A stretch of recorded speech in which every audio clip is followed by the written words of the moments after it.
श्री स्वामी समर्थ। स्वामी कृपेने तुमच्या सर्व इच्छा मनोकामना पूर्ण हो।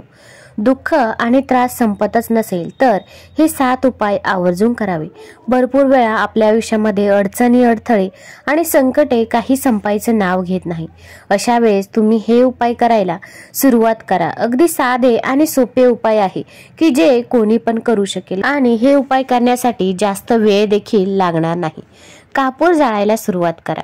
रोज सकाळी आणि संध्याकाळी घरामध्ये 3 सांजेला देवाची आरती करताना कापूरची वडी जाळायला पाहिजे आणि घरातल्या सगळ्यांनी ती आरती घेतली पाहिजे आणि रात्री झोपण्यापूर्वी कापूर जरूर जाळावा।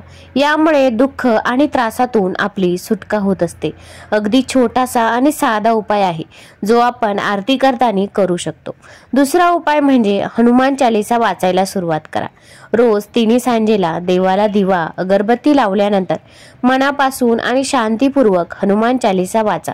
यामुळे आपल्यावर बजरंगबलीची कृपा राहील व आपल्या आयुष्यात असणाऱ्या सर्व अडचणी, बाधा देखील दूर होतील। त्यानंतर तिसरा उपाय आहे ते म्हणजे नारळ उतरून टाकणे। घरातील एखाद्या व्यक्तीवर संकट आले असेल तर एक पाणीदार नारळ घेऊन त्या व्यक्तीवरून 11 वेळा उतरवून घ्या आणि एखाद्या देवस्थानाच्या पवित्र अग्निकुंडातील अग्नीत तो नारळ जाळून टाका। हा उपाय 5 शनिवार करा। हा उपाय केल्याने त्या व्यक्तीवर अचानक आलेले संकट देखील लगेच दूर होईल। त्यानंतर चौथा उपाय आहे तो म्हणजे गाय, कुत्रा, मुंग्या आणि पक्ष्यांना अन्न खाऊ घाला। झाडे, गाय, कुत्रा, पक्षी उपाशी गरजू व्यक्तींना अन्न आणि पाणी दिले तर त्यांचा तृप्त झालेल्या मनाचा चांगला आशीर्वाद आपल्याला मिळत असतो। या अन्नदानाला वेदांच्या पंचायतनातील एक विश्वदेव यज्ञकर्म असे म्हटले जाते। हे सगळ्यात मोठे पुण्यस्वामी मानले जाते। ते केल्यामुळे दुःख आणि समर्थ त्रासातून मुक्ती देखील आपल्याला मिळत असते। 5वा उपाय आहे तो म्हणजे कालिका मातेला क्षमा मागा।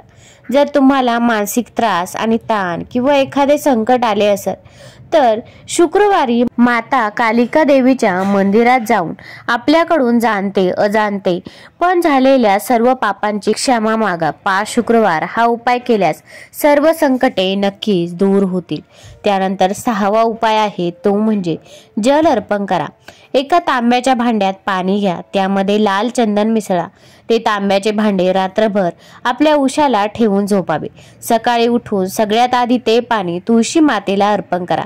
1.25 महिना हे कार्य केल्यास तुमची सर्व संकटे नक्कीच दूर होतील। 7वा उपाय आहे तो म्हणजे सावली दान करा। आता सावली म्हणजे काय? शनिवारी एका कास्याच्या वाटीत मोहरीचे तेल टाकून त्यात 1 रुपयाचा सिक्का टाकावा व त्या वाटीत आपले प्रतिबिंब बघा व तेल मागणाऱ्या व्यक्तीला ते तेल दान करा किंवा एखाद्या शनी मंदिरात वाटीसहित ते तेल ठेवून या। असे केल्याने काही दिवसातच तुमचे संकट हे नक्कीच दूर होईल। तुम्हाला जर हा व्हिडिओ आवडला असेल तर चॅनलला लाईक करा आणि सबस्क्राईब देखील करा। कमेंटमध्ये श्री स्वामी समर्थ लिहायला विसरू नका। धन्यवाद।